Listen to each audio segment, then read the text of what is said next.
కానీ అవన్నీ కూడా మెమరబుల్ పాత్రలే. Yeah definitely. వెన్నెల కిషోర్ అనగానే గుర్తుకొచ్చే ఇప్పుడు బ్రహ్మానందం గారు కానీ సునీల్ గారు కానీ ఇలా. నేను నిజంగా ఎక్స్ట్రీమ్లీ లక్కీ సార్. ఎందుకంటే దూకుడు అంత ఎర్లీగా దొరకడం చాలా రేర్ అది.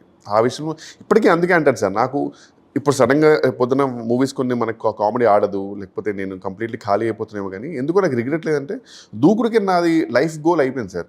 ఇంకంటే మనకు బకెట్ లిస్ట్ ఉంటుంది కదా, లేకపోతే అంత ఎర్లీగా మహేష్ బాబు గారు పక్కన sir full length role, and లిటరల్గా we had some crazy punches in between us.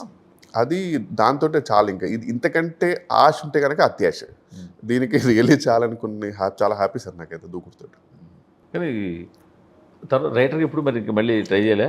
Writer కదా సార్, నాకు ఇష్టం సార్ బాగా రైటింగ్, ఇప్పటికి కూడా బాగా నాకు ఇష్టం. తర్వాత ఇప్పుడు ఎప్పుడు చేయలేదు సార్. ఎప్పటికైనా ఒక నావెల్ రాసి పబ్లిష్ చేయాలని కూడా ఒక కోరిక, బట్ అది నావెల్ని ఖచ్చితంగా చేస్తుంది సార్. అదొక 4-5 స్టోరీస్. English novel?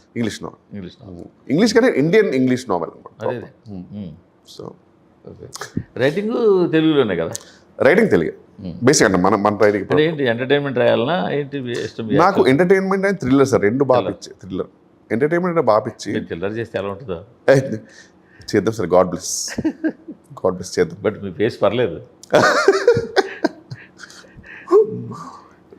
కానీ చాలామంది కమెడియన్ల దగ్గర ఉండే ఒక కంప్లైంట్ అంటే అది కమెడియన్ మీ కంప్లైంట్ కాదు, మేకర్స్ మీదే. ఎలా ఉండదంటే వెన్నెల కిషోర్ మా సినిమాలో ఉండాలి, లేదా సమ్ XYZ కమెంట్ ఉండాలన్న ఇది ఉంటుంది. అవును. బట్ ఎందుకో చిన్న క్యారెక్టర్ తీసుకుంటారు చివరిన సినిమా ప్రీ క్లైమాక్స్ లేకపోతే ఇంటర్వెల్ తర్వాత ఎక్కడో ఒక చిన్న చిన్న సరిపెట్టేస్తుంటారు. ఆ క్యారెక్టర్లన్నీ కూడా మీరు చేస్తారు. ఇన్ ద మీన్ కమెడీస్ అంతా వద్దు నో అనుకుంటే అందరూ చేస్తారు. అవును. బట్ వాళ్ళ కెరీర్ని చాలా వరకు దెబ్బతీస్తుంటాయి ఇలాగా. అది ఆప్షన్, అది ఇంకా మనం ఏం చేయలేం సార్. ఒక యూజువల్గా ఏమవుతుందంటే నేను చూసిందంటూ నేను కొన్ని సినిమా పేర్లు చెప్పలేను కానీ సార్, వాళ్ళు నా దగ్గర 1 డే అడిగారు ఆబ్లిగేషన్ కింద. అది కూడా పాప మా డైరెక్టర్ ఫస్ట్ మూవీ అండి and it has bin my dream అని కొంచెం అవి చెప్తే సరే అని చెప్పి 1 డే వెళ్ళా. 1 డేలో 4 సీన్స్ ఇచ్చారు. ఆ 4 సీన్స్ రిలేటెడ్ మొత్తం సినిమా అంతా స్ట్రెచ్లో పెట్టారనమాట బేసిక్గా. సో సినిమా మొత్తం ఉన్నట్టే ఉంటుంది ఫర్ ఎగ్జాంపుల్. అండ్ దానివల్ల నష్టం లేదు సార్. యాక్చువల్గా మీరు చూడండి ఒక గుడ్ ఫుల్ లెంత్ ఉంటుంది. కొన్ని మూవీస్ ఎలా ఉంటాయంటే మనం ఒక్కొక్కసారి 50 days ఇస్తాం మూవీకి, బట్ అందులో మనకు షూటింగ్ ఉండేది ఓన్లీ 1-2 days ఉంటుంది అంతే. మిగతా రోజులన్నీ జస్ట్ తెలియదు అప్పుడప్పుడు కిషోర్ని ఇక్కడ పెట్టచ్చా లేదా. అండ్ అప్పుడప్పుడు main issue again it comes back to writing sir. ముందే మనకు ఒక రైటింగ్ ఉందనుకోండి సార్, అది వేరే. వీళ్ళేంటంటే అప్పటికప్పుడు ఒక సీన్ అనుకొని ఇక్కడ కిషోర్ని పెడదామా లేదా అని ఒక లంచ్ టైం ఒక 2 o'clockకి ఇక్కడ కిషోర్ పడ్డేమో యాక్చువల్గా కదా, ఆయనకి అయిపోయిందని చెప్పాడు అంటారు. అలా మనము 50 days వాళ్ళకి ఇచ్చేసిన తర్వాత మీ యాంగిల్ ఏంటంటే ఫుల్ లెంత్ రోల్ కిషోర్ది 50 days అంటారు. సినిమాలో అదేం కనబడదు, మళ్ళీ చాలా చిన్న కనబడుతుండే. So difference sir. It's all about the director and writer how they use it. అంటే మీకు అసలు కథ అడిగే ఛాన్స్ ఉంటుందా, క్యారెక్టర్ అడిగే ఛాన్స్? నేను యూజువల్గా కథ అడగాను సార్ సాధారణంగా. నేను అడిగేది ఓన్లీ నా ట్రాక్. అంటే నా ట్రాక్లో కాంట్రవర్సీ ఉండకూడదు, వీలైనంత నేను ఎవరిని హర్ట్ చేయకుండా ఉండేటి కొన్ని ఉండాలి. బేసిక్ ఇచ్చేస్తే నాకు రూల్స్ ఉన్నాయి కొన్ని. ఉన్నాయి. కాంట్రవర్సీ ఇన్ ద సెన్స్ అంటే ఎనీథింగ్ రిలేటెడ్ సార్. ఇప్పుడు కొన్ని మనకి కొందరిని కొన్ని పాలిటీషియన్ ఇమిటేట్ చేయమంటారు, లేకపోతే or anything related to religion or something. కొన్ని నాకు అవి భయం వేస్తుంటాయి.